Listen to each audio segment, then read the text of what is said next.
How you doing, fight fans? This is Boxing Knowledge coming at you once again with some of my boxing thoughts, of course, over whatever. I want to talk about two issues today. I want to address two issues. The first one being Manny Pacquiao. Sorry, guys. Excuse me. I gotta take this really quick. All right. Two text messages. So I'll read them later. Um, the first issue being Manny Pacquiao being hospitalized for an ulcer. And the second one being, I'll tell you guys the second one later. Manny Pacquiao was hospitalized a few days ago. It was pretty much forced to rest in the hospital due to a stomach ulcer. Now, it's no secret that usually stomach ulcers are a direct result of a person who has a lifestyle that is filled with massive amounts and or high stress amounts in their life. You know, Manny Pacquiao is no exception. Apparently, he hasn't even recorded some of the videos from his sponsors, like I think Adidas Nike and like a few other sponsors here and there. He has not fulfilled those obligations yet, right? So he's got a lot on his plate, to say the least, right? I think he'll be fine. I think Manny Pacquiao is very fortunate enough to have a lot of good people around him. Of course, he probably has some moochers or assholes or whatever, right? I mean, everyone is always going to have, moochers and people who try to leeches, off other people. So, whatever. But I think he's got a good team around him. I think that the general public has a very bad misconception of Michael Conks. I think that's his last name. His Canadian advisor.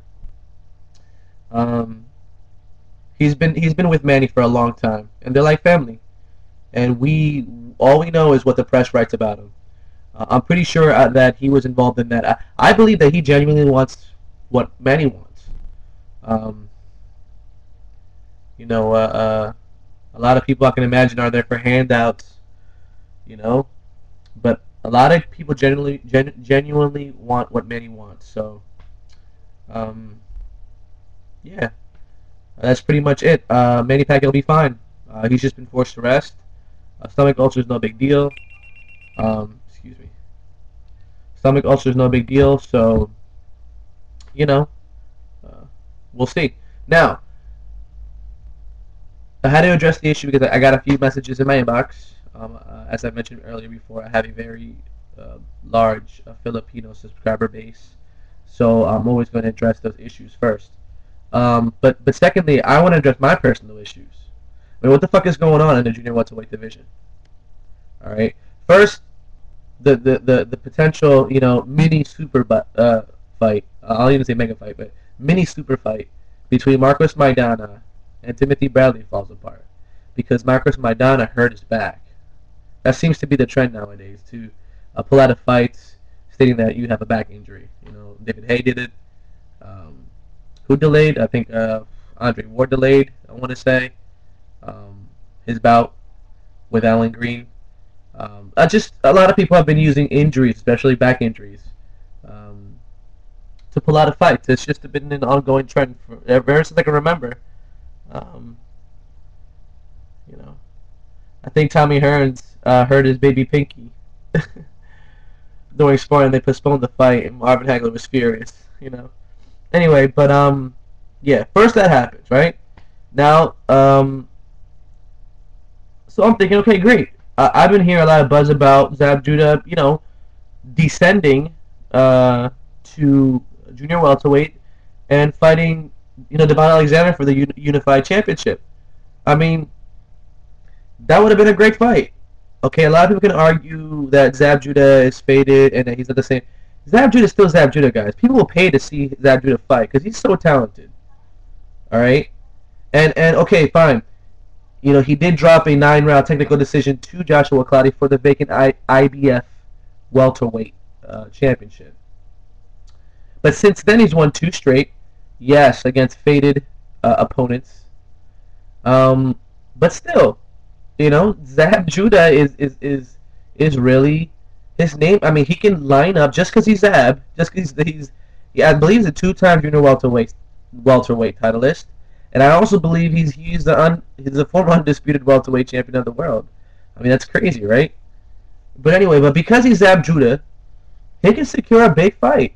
I mean, if he can actually find a way, I mean, which I don't believe that he can take either Timothy Bradley or I don't think he can take any of the top welterweights right now, but maybe we're sleeping on him.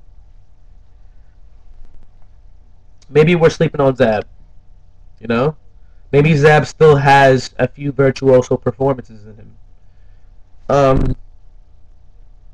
He's just so talented. You know what I mean? You can never count Zab Judah out. You just can't.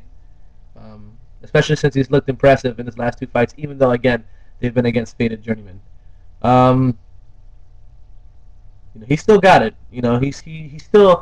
He's another class of boxer. Okay, I think. All right, we'll leave it at that. Right. So that sucks, guys. So Zab Judah was supposed to fight Devon Alexander, but he wasn't willing to sign with Don King Promotions just to secure that fight. I'm with Zab all the way, and I commend him for it, but it sucks for the fans. You know what? I put the blame on Don King. Don King pretty much tried to strong-arm Zab Judah to sign with him in order to fight his fighter. It's just, I mean, come on. It's Zab Judah. You're going to make money, whether he's under your promotional banner or not. Anyway. It's a shame. Now, Devon Alexander's going to fight Andreas Kotelnik. Fucking Andreas Kotelnik. The former WBA junior welterweight. You know what? He is a world-class fighter. I'm not going to take that away from him. I'm not going to take that away from him. He is a former world champion. You just don't diminish that accomplishment, especially not in boxing. But he got it. But I mean, his last 2 performances have been horrible. He got a gift decision against Marcos Maidana in his home turf, and he was outpointed by Amir Khan. But he was pretty aggressive. He was pretty relentless in the end, especially in the final rounds. If he fights that way, which I believe that's the only way he knows how to fight, if he fights that way against Devon Alexander, you know what? I'm not going to do this. I'm going to do a prediction video, but I'm going to give you all a sneak peek. I'm going to pick Devon Alexander by KO. Devon Alexander by KO, because Andreas Kotelnik, he's got a heck of a beard, but he comes forward. Devon Alexander is going. This is going to be. I really want. Okay, you ready? I'm going to say I can't choose when he's going to KO him, because Andreas, I refuse to write off a guy like Andreas Kotelnik. He's a rugged warrior. He deserves his respect. I'm not going to say he's going to KO him within 5 rounds. Within 6 rounds. I'm not going to say that, even though that was my first instinct. But I believe he will get KO'd, either TKO or like he'll quit on a stool, or he'll just get dropped or get KO'd. I don't know, but he's gonna. I don't think this fight's gonna go to the cards. And if for some reason it does go to the cards, Devon, there's no way. There is no way. Unless this fight is on Andreas Kotelnik's home turf, there is no way that Andreas Kotelnik can win a decision against Devon Alexander. And I think he knows that.